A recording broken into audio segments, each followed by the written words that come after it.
Hello guys and gals, welcome. Today we will be showing the Sonic Boom, Sonic the Hedgehog talking plush that I have no idea where it came from. I just got it at Toys R Us about like a couple months ago. So I've been playing it. Well, I've been testing this baby out. You should really go for a chili dog.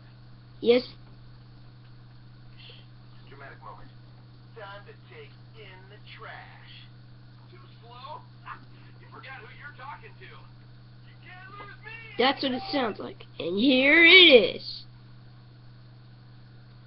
Yes, you know how everyone knows that in the show he has like extra hairs on his top, on his sides. They just decided to edit Really go for a chili dog. Never mind that. They just decided to make it look like the original.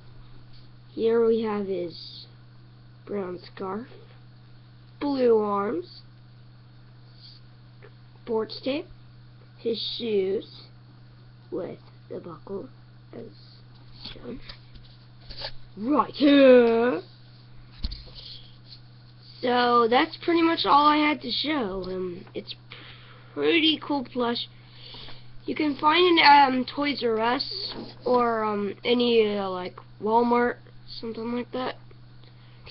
Mostly I found it at Toys R Us, so yeah, you could shop there. Anyway, been nice seeing you guys. Catch you later.